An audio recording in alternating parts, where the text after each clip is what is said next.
How to make a strap-bound book or journal. This part one is going to be about the materials and the tools that you'll need to do this. The straps will be your sections, your signatures will be sewn onto the straps. And so your straps need to be flexible. And the length, I think I said 12 inches. Sometimes you may cut them off shorter than that when you're putting them on. Sometimes you may want them longer so they actually wrap around. So a lot of the sizes in here are to help us in this class today, but you're free to do other things. This is a piece of some very flexible rice paper that I have then backed with some contact paper just to make it a little more flexible. You can also use this is some scrapbooking paper that I have cut my straps out of. They'll still be strong, they'll be pretty flexible, just not quite as flexible and strong as this. For your signatures, I have done this so that you can take 8.5 by 11 sheets, cut them in half, and that's the size we're using for this one. But again, if you want a larger or smaller book, feel free to do that. And I'm going to do 4 signatures just so you get some practice sewing, but you can decide you want more or less.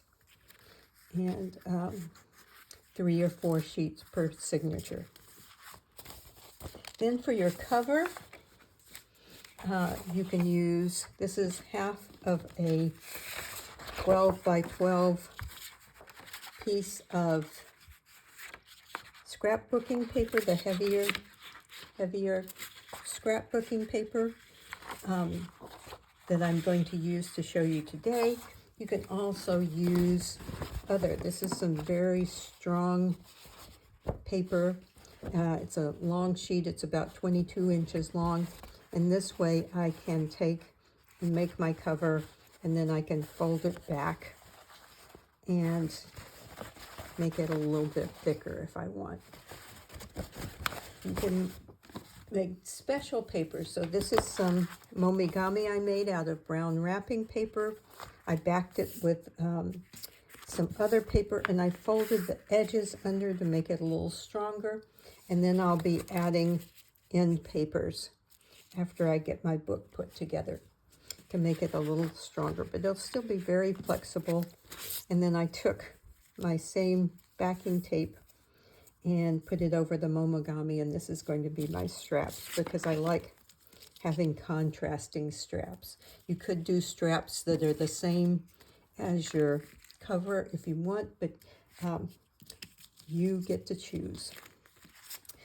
For tools, I usually have my ruler, I have my knife, and you'll definitely need an X-Acto knife and a ruler.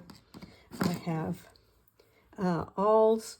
What kind of awl or what you need for punching hole depends on what kind of string or thread you're using. This is quilting thread.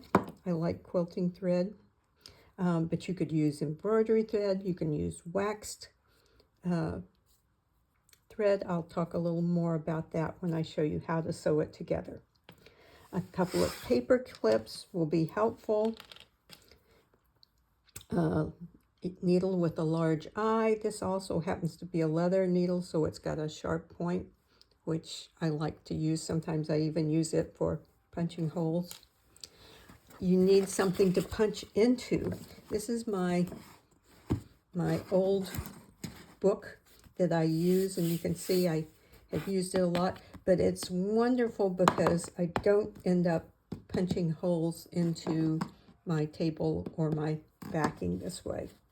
You're going to make a jig, and I'll talk more about how to make the measurements for the jig, but the jig allows you to then make sure that all of your holes in all of your signatures or in the same place. And using my old book, oh, here's another jig that I cut out. It will help you when you're punching holes. And I think that's all of the materials and tools you'll need for this project.